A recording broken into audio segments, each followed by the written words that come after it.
পবিত্র কোরআন অবমাননা করায় অপূর্ব পাল নামের এক শিক্ষার্থীকে বিশ্ববিদ্যালয় থেকে স্থায়ীভাবে বহিষ্কার করেছে নর্থ সাউথ বিশ্ববিদ্যালয় কর্তৃপক্ষ। এ ঘটনায় বিশ্ববিদ্যালয় প্রশাসন তার বিরুদ্ধে মামলা করবে বলেও সিদ্ধান্ত নিয়েছে।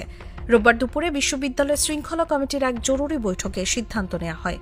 বিকেলে বিশ্ববিদ্যালয়ের জনসংযোগ দপ্তরের পরিচালক সৈয়দ মনসুর হাশিমের সই করা এক বিজ্ঞপ্তিতে এই তথ্য জানানো হয়।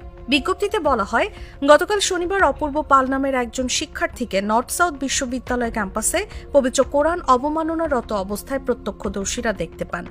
পরবর্তীতে বিশ্ববিদ্যালয়ের প্রক্টোরিয়াল বডি ও নিরাপত্তা বিভাগ পরিস্থিতি নিয়ন্ত্রণে আনে। এ সময় সাধারণ শিক্ষার্থীরা চরম ধৈর্যের পরিচয় দিয়ে সম্প্রীতি, সৌহার্দ্য ও সহাবস্থানের পরিবেশ প্রশংসনীয়ভাবে রক্ষা করেছেন। এতে আরও বলা হয়, এই ঘটনায় অভিযুক্ত শিক্ষার্থীকে বিশ্ববিদ্যালয় থেকে স্থায়ীভাবে বহিষ্কারের সিদ্ধান্ত নিয়েছে নর্থ সাউথ বিশ্ববিদ্যালয়ের শৃঙ্খলা কমিটি। ইতোমধ্যে পুলিশ অভিযুক্ত শিক্ষার্থীকে গ্রেফতারও করেছে।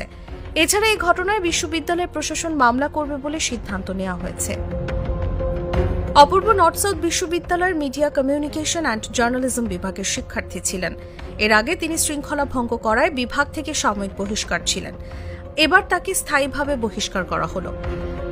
মিডিয়া কমিউনিকেশন অ্যান্ড জার্নালিজম বিভাগের একজন শিক্ষক জানান, অপূর্ব পাল নামের ওই শিক্ষার্থী প্রথমে নর্থ সাউথ বিশ্ববিদ্যালয়ের কম্পিউটার সায়েন্স অ্যান্ড ইঞ্জিনিয়ারিং বিভাগে ভর্তি হয়েছিল। পরে সেখানে সে অনিয়মিত হয়ে পড়ে। এরপর অপূর্ব জার্নালিজম বিভাগে শিফট করে। এখানেও সে অনিয়মিত হয়ে পড়ে। তার মধ্যে নানা ধরনের বিকৃতি মানসিকতার লক্ষণ দেখা যায়। এজন্য তাকে সাময়িক বহিষ্কারও করা হয়েছিল। সে ক্লাসেও অনিয়মিত ও তার আচরণ স্বাভাবিক ছিল না।